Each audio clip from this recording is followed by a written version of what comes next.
1846, chez sa fille Marguerite et son gendre Pierre Miquet.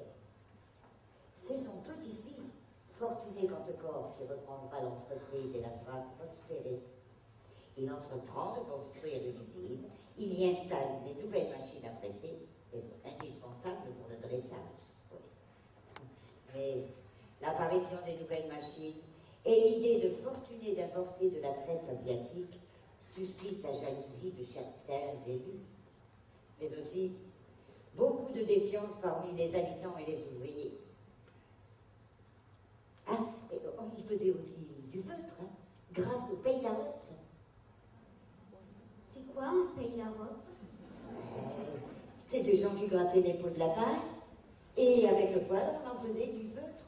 Mais tout le monde vivait du travail du chapeau, et l'on en vivait bien. On venait de tous les alentours.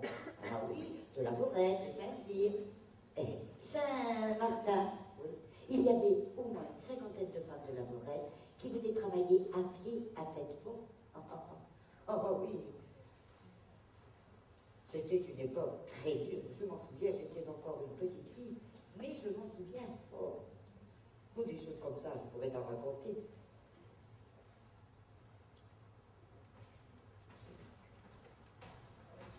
Ainsi que la grande majorité des habitants est hostile à votre projet d'importer des tresses en provenance des pays asiatiques. Mais réfléchissez un peu, monsieur le maire. Le canton fabriqué en Chine ou l'appareil du Japon pourrait amener plus de production et cela voudrait dire davantage de travail pour les gens de la commune et des environs. Il faudrait aussi faire appel à de la main-d'œuvre en provenance d'autres régions. C'est pourquoi je vous ai fait part, lors du dernier conseil municipal, de mon intention de recruter des ouvrières de Grenoble. Leur savoir-faire, leur habileté, leur aptitude à s'adapter à la mécanisation serait un atout supplémentaire pour l'entreprise. Justement, la population s'inquiète aussi de cette population qu'elle qualifie déjà d'étrangère. Ils ne voient pas d'un très bon œil ces femmes qui ne parlent pas avec le même accent que le leur et qui utilisent les machines perfectionnées pour tresser. Non, le progrès leur fait peur. Ils ne veulent pas que la machine remplace leurs mains.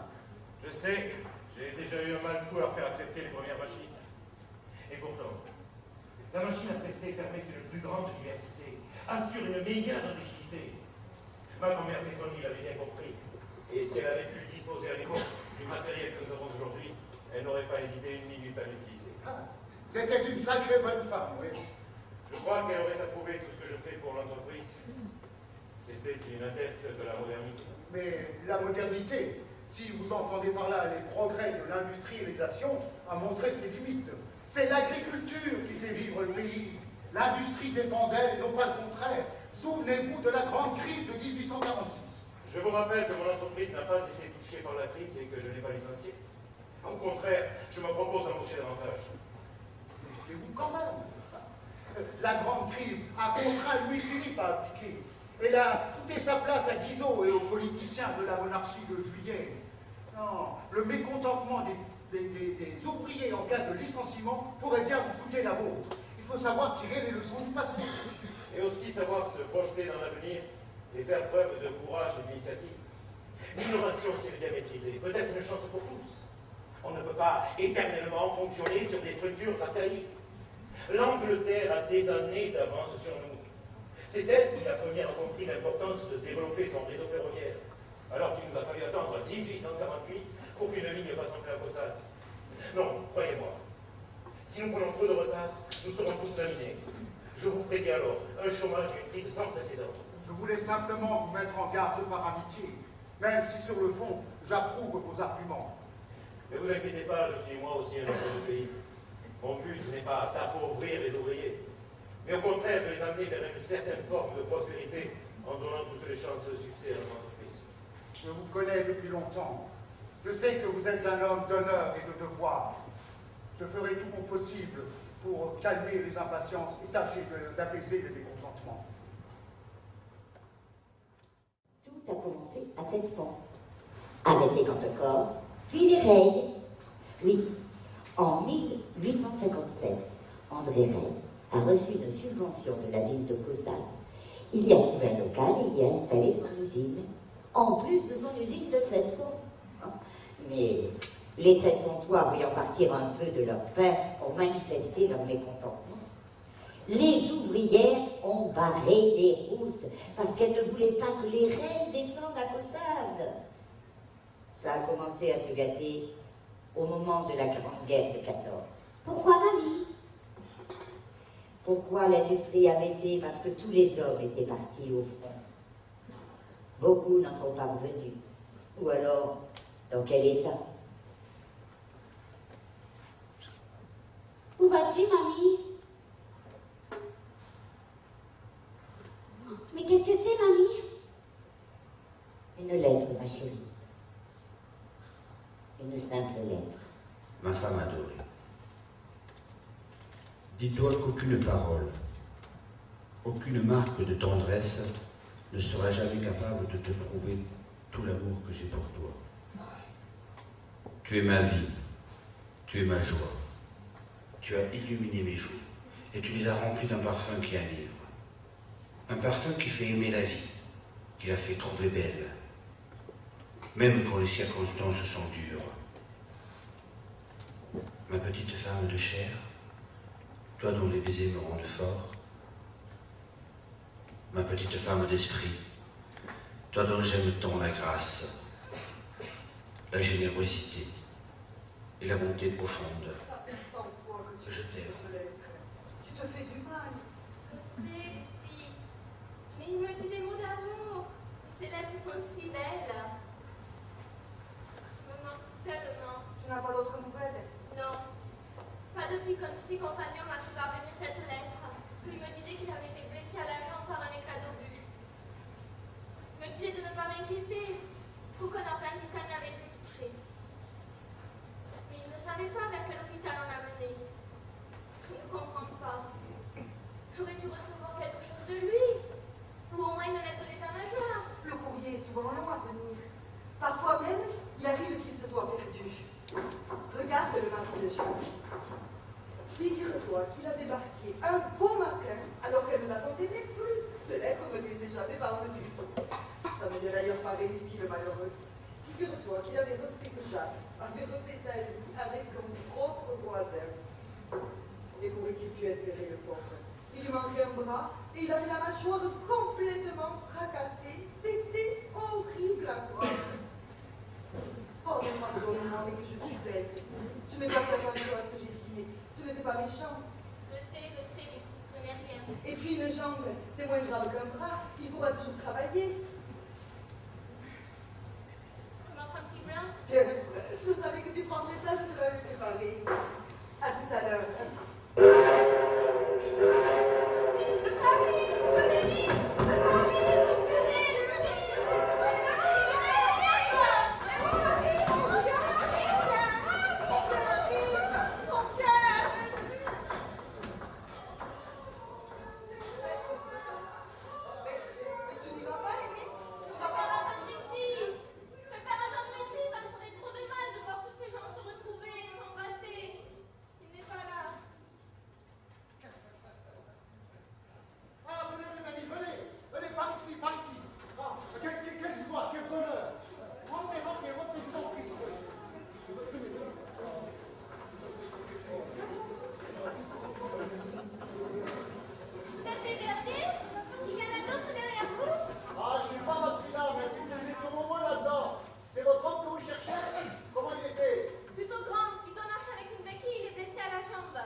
Il n'est pas venu ton homme?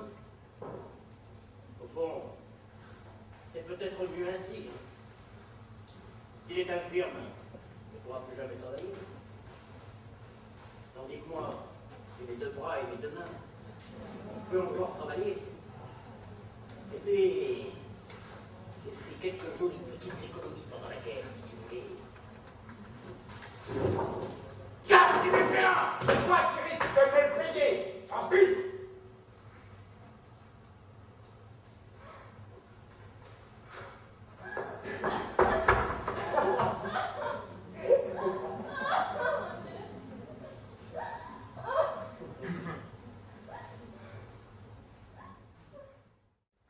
Se révéler un peu, rien que du vieux souffrir. Georges, c'était Bambi, n'est-ce pas? Oui, Tu l'aimais, mamie? oh oui. Lui aussi. D'ailleurs, j'ai gardé toutes ses lettres. C'était un homme bon, sensible, très instruit. Il était instituteur avant la guerre. Et quand il est revenu, on ne lui a pas donné de poste. Alors il a dû se contenter d'aller travailler dans une fabrique de chapeaux à Sainte-Foy. Au début, ça ne s'est pas bien passé parce qu'il avait perdu une jambe au front et que le patron ne voulait pas le payer comme les autres, sous prétexte qu'il faisait moins de rendement. Heureusement, à l'époque, les ouvriers étaient solidaires. Ils se sont tous mis en grève pour le défendre. C'est même une dame qui ici, Madame Bouissou, qui était veuve de guerre, qui a pris la tête du mouvement.